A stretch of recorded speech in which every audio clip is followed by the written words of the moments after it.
The Nordic cities are often celebrated in the warmth of summer, when the region bathes in its most dazzling light, or perhaps during the magical embrace of Christmas, when festive decorations transform dark winter nights into shimmering wonderlands.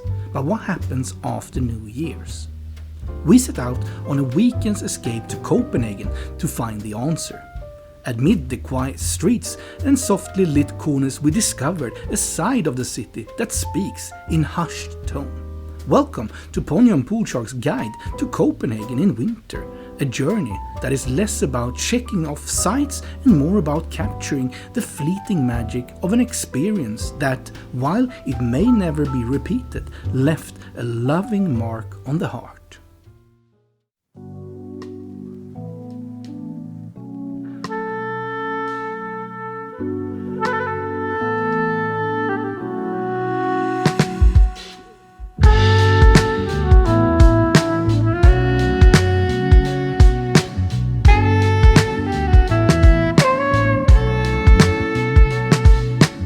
We set off early one crisp morning from Stockholm, our hearts eager for a new adventure in Copenhagen.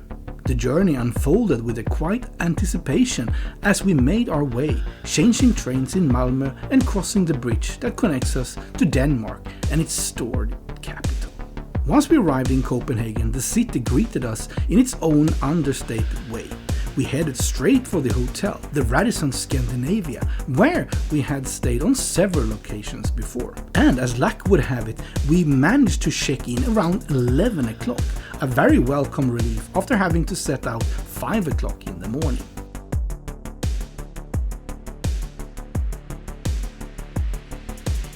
After a brief respite and a much-needed cup of coffee to shake off the tenderness of travel, we stepped back into the rhythm of the city.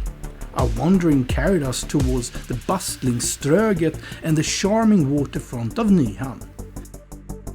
It wasn't long before we found ourselves at the classic spot known as Nyhavn 17, where a taste of French-style coffee served not just as a refreshing pause, but also as a quiet invitation into the deep history that is Nyhavn itself.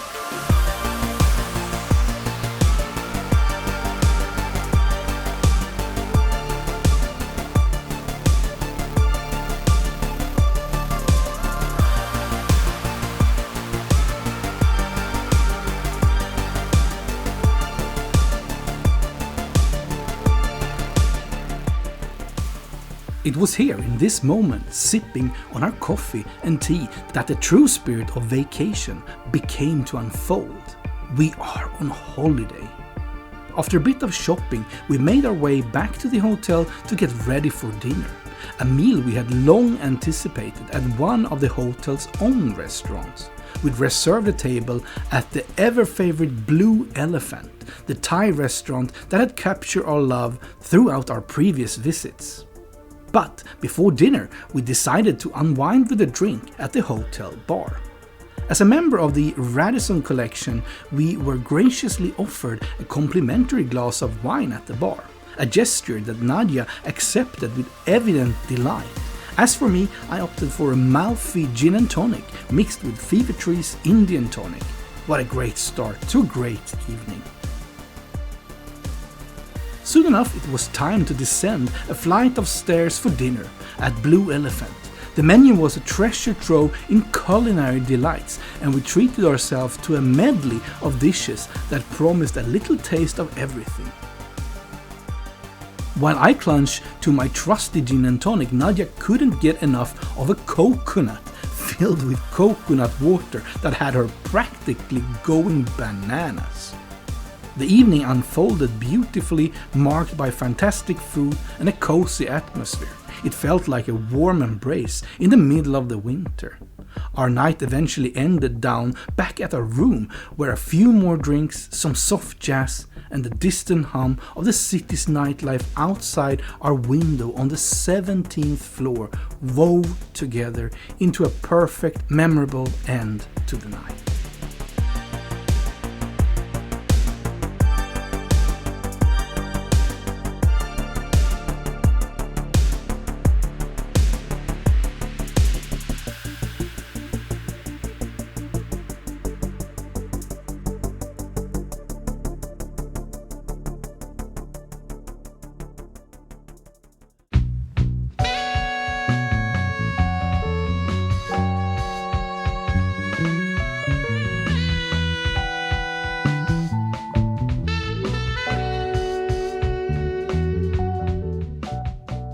What is a journey? Is it a memory or perhaps the seed of the next adventure? At Pony and Pool Shark, we craft travel guides designed to lead you to hidden gems, and we share captivating vlogs that invite you to wander the globe with us.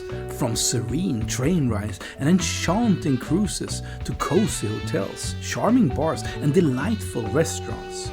Embark on a voyage with us where every step carries a touch of beauty and a hint of bittersweet farewell. Subscribe now and let your heart be guided to where our next journey unfolds.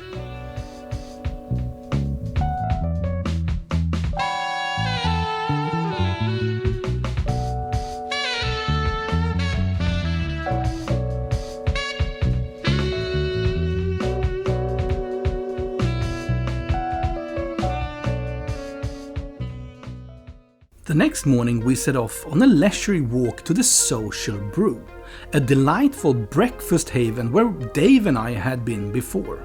Here, breakfast isn't a rushed affair, it's an art form served a la carte, and every bite feels like a small delicious miracle. The coffee, equally enchanting, wrapped us in its rich warmth. We indulged in everything from creamy chia pudding and freshly baked bread with an array of tantalizing toppings to perfectly scrambled eggs paired with some savory Danish spicy sausages. Refreshed and content, we then made our way to the Glyptoteket. The moment you step inside, you're greeted by the serene beauty of the greenhouse, a little oasis that by itself is my favorite spot. Beyond this verdant retreat, the museum is filled with ancient sculptures and a small yet utterly captivating collection of French art, the very reason Nadia had been so eager to visit.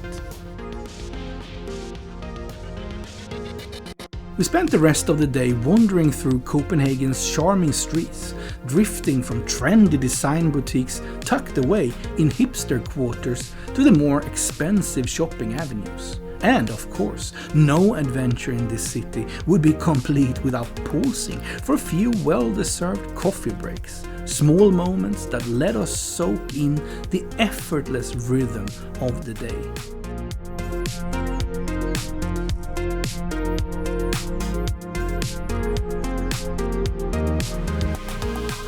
After settling at the hotel, we hailed a taxi and headed straight for Kødbyen, or Kødbyen, Copenhagen's old slaughterhouse district, now reinvented as a hotspot for trendy restaurants and lively brew pubs.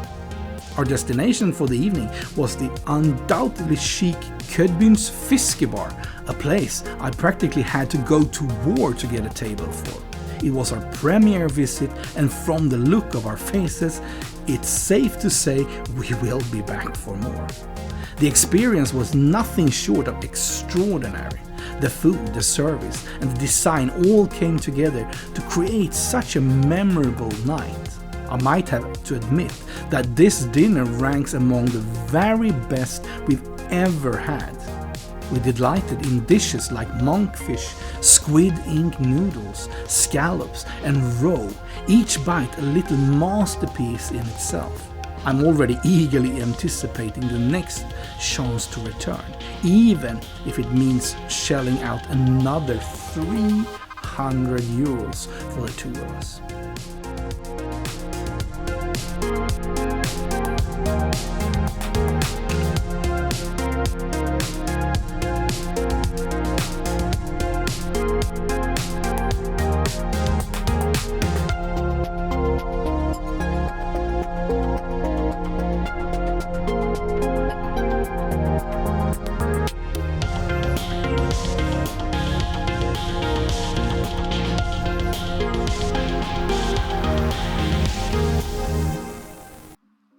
Since it's foolish to change a winning formula, we started our final day with another delightful breakfast at Social Brew. The familiar taste of freshly brewed coffee and carefully created dishes set the perfect tone for the morning. With our bellies happily full, we strolled off towards Christiania, a well-known free town where the legacy of vibrant hippie culture continues unabated and where the unconventional, including the use of drugs, is part of everyday life. In some ways, you might compare it to Berlin's alternative scene, yet, while Berlin managed to strike a balance of cool, hip and trendy, Christiania feels decidedly rough around the edges, more unrefined than chic. Still, our purpose there was clear since Nadia had uncovered a couple of intriguing galleries that promising a peek into the creative undercurrents of the area. And after wandering through the galleries and absorbing an eclectic atmosphere of Christiania, we made our way back through Nyhavn, where we bid Copenhagen farewell for now.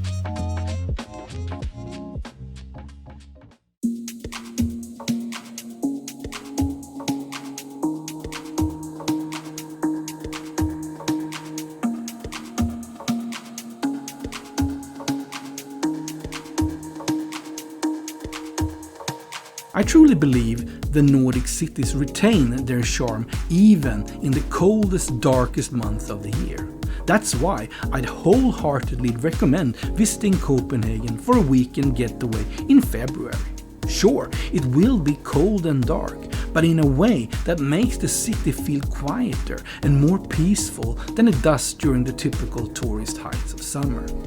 But be warned, the quiet allure comes at a price. The Danish krona has strengthened significantly since it was pegged to the US dollar, so you can expect to pay around 12 euros for a beer, 50 euros for a main course at a restaurant, and roughly 20 euros for simple fika or coffee for two down by Nyhavn. But despite the more noticeably cost, there is an undeniable charm in Copenhagen's winter embrace. The bitter chill and darkness somehow add an air of luxury, like treating yourself to a warm weekend escape from the cold, where indulging in a leisure breakfast or taking time to rest in a cozy hotel room feels like part of the experience. We definitely spend more time in our hotel than usual due to the cold, but in a strange way, it only helped us slow down and relax. We might not return next year, but I wouldn't trade this experience for anything.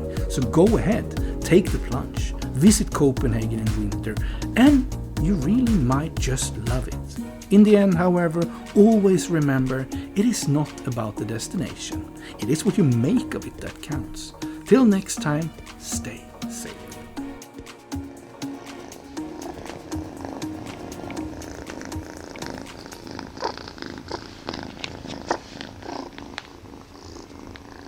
Yeah.